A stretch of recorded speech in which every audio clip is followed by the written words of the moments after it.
Good morning, everybody. Welcome to Eastside Church's Kids Collective Digital Worship. Today, we are celebrating Ascension Sunday, so we will be hearing our second to last godly play story in the Knowing Jesus in a New Way, and hear about how Jesus ascends back to heaven. So kind of ascends means go back up. But before we start that, I wanted to share our beginning pieces of the God's Dream quilt. So this is a project a couple weeks ago that I sent out, mailed each of you white fabric squares in the mail with instructions to listen to the God's Dream book, and then think about what God dreams about, and then you illustrated them, mailed them back to me, and now I have started sewing them together. I am going to share how I did that, but wanted to tell you a little bit about the design. So the pieces of fabric are actually upcycled and recycled fabric from a zero landfill event that I went to probably almost a year ago now. And the goal of this event is for designers and architects and all these different artists and creatives that have a lot of textiles or tiles, those kind of things that are just sample pieces. So see how each one is small? You can see on the back, it is literally from a fabric book that otherwise would have just gone into a landfill, which is not good for our environment. So at this event, we got to take some of those items that would have just been thrown away in the trash and was able to rethink how to use those pieces of fabric.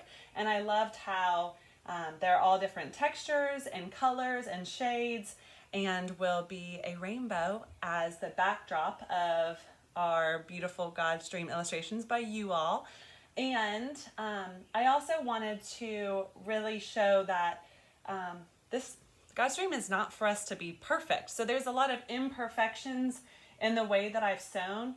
Traditionally, you wouldn't leave the kind of zigzagged marks of a quilt.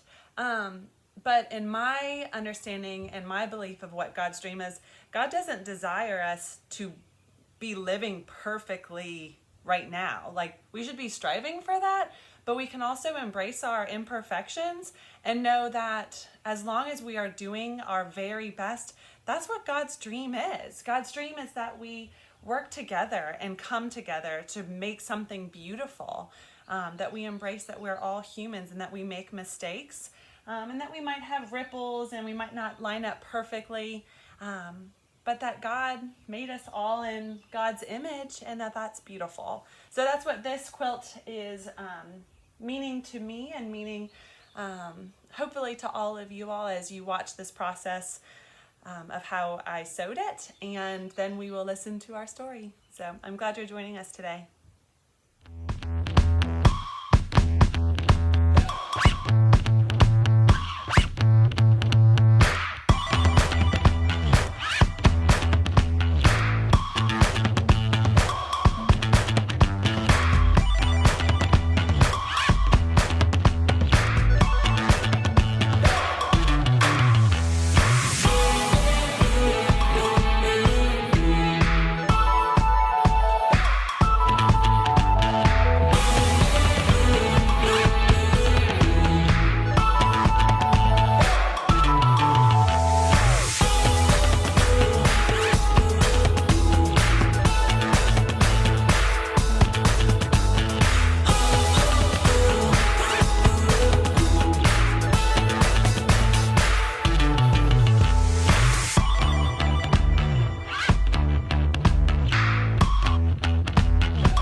everybody. Let's get ready for our lesson.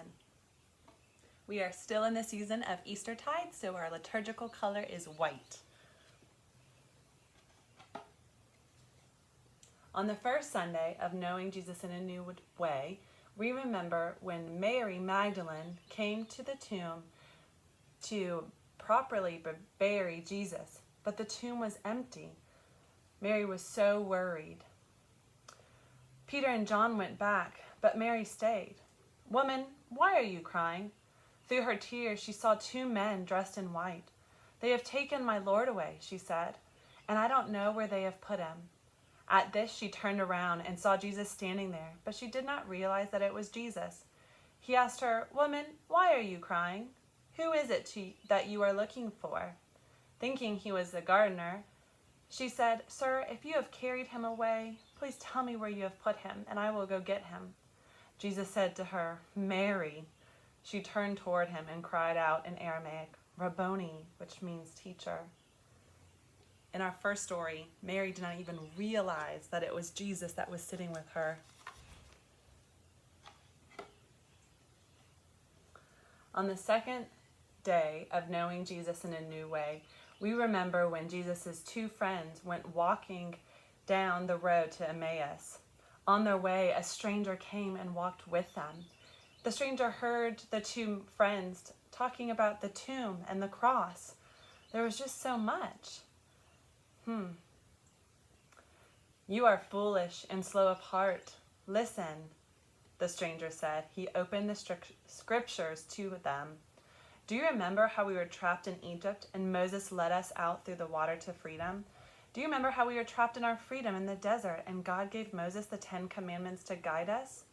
Do you remember how we were trapped in exile and the prophet said a child would lead us and that someone would come to suffer and die so that we might really be alive?" By this time, the three people were in Emmaus. The miles had gone so quickly as the two friends listened to the strangers talk about the scriptures. When they sat at supper in the inn, the stranger took a piece of bread. He gave thanks to God for it and broke it. He then shared it with the two. That was when they knew who it was. It was Jesus. But in that moment, he was gone. Again, a story of how Jesus came back and appeared to his friends. And yet his friends didn't even recognize him. On the third Sunday of knowing Jesus in a new way, we remember when Jesus appeared to all of the disciples and friends in the upper room and said, "Peace be with you." They looked and they saw it was Jesus. But that night, Thomas was not there. When the friends told Thomas that Jesus had came back to them, he didn't believe them. He said, "I won't believe until I can feel his wounds, touch his wounds, and see his face." The next night, they were all in the upper room, including Thomas. Finally, they said, "Peace be with you." The stranger was back. This time, Thomas came up to Jesus, and Jesus said, "Touch me." All Thomas could do was fall on his knees. "My Lord, my God." Jesus looked at him for a long time. "Do you believe because you have seen?" He then slowly looked around the whole circle and said, "Blessed are those who have not seen and yet believe." Thomas did not realize that it was Jesus on that day either. On the fourth day in Eastertide, we remember when the friends went out into the Sea of Galilee to go fishing, just as they had done as boys with their fathers. Suddenly Peter stood up. "I'm going fishing." The rest of them went to the boat.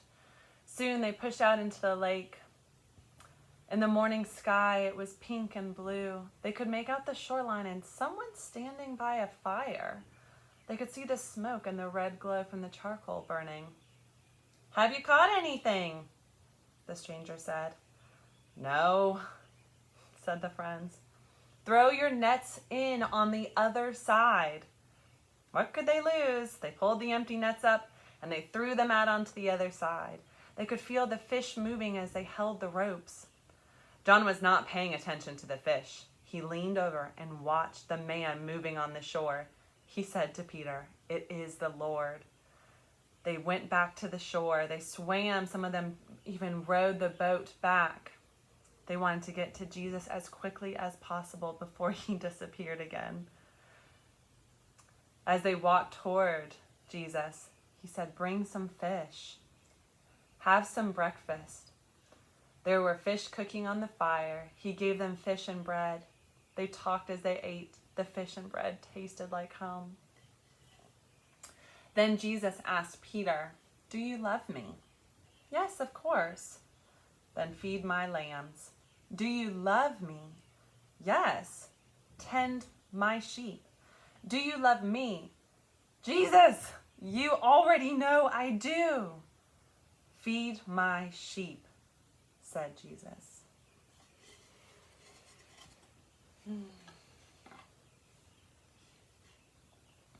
On the 5th day of knowing Jesus in a new way during Eastertide, we remember when all of the disciples gathered in Galilee. They gathered together and went to a mountain to meet Jesus, but Jesus was already there. It was good to see him, even in this new way. But what were they supposed to do now? Listen, he was talking again. What was he saying? "Go everywhere. Tell my story, even this part, to everyone. Show them how to be a good disciple. Tell them the story so that they can be a part of it. Baptize them in the name of the Father and of the Son and of the Holy Spirit." This was too much to do. How would they do all of this? How could they tell all of these stories? Jesus said, "I am with you always to the end of the age." And then he was gone. Did any of y'all make disciple books last week? We've really enjoyed seeing and hearing and making these books with my boys as well, with Kyler and Eli, and hearing the stories that they remember. Today is the 6th day in Eastertide. We remember how the disciples returned to Jerusalem. They gathered again in the room, and Jesus was there. They were more comfortable now with this new way of knowing Jesus. So they asked many questions. Some of them were pretty silly. "Lord, will you restore the kingdom to Israel?" Jesus cut short such talk. "It is not for you to know the times or the season." He then led them out of the room and through the streets. They went beyond the walls of Jerusalem to a hillside, perhaps near Bethany. Jesus stopped and they gathered around him. He lifted up his hands, looking at each one of them, and blessed them. He then withdrew, and a cloud took him out of sight. See all the disciples looking up. Jesus rose into the air. The disciples stood looking into the sky until someone said, "Why are you looking up into the sky?" There were 2 men standing there, dressed in white. The disciples felt silly. What were they doing, looking up into the sky for what they could no longer see? The strangers then answered their own question. "This was Jesus. He is gone now, as you have known him." It seemed like a great weight was lifted from their shoulders. The disciples turned and walked back to Jerusalem. Now they had to wait. What was the Holy Spirit he said was coming? How would they know when it has arrived? They waited and waited. While they waited, they found someone to replace Judas. God helped them choose Matthias. So now they were the 12 once more. But they still had to keep waiting. How long would it take for the Holy Spirit to come? Jesus is up to something, and these friends are just waiting, thinking, what is this? What are we waiting for?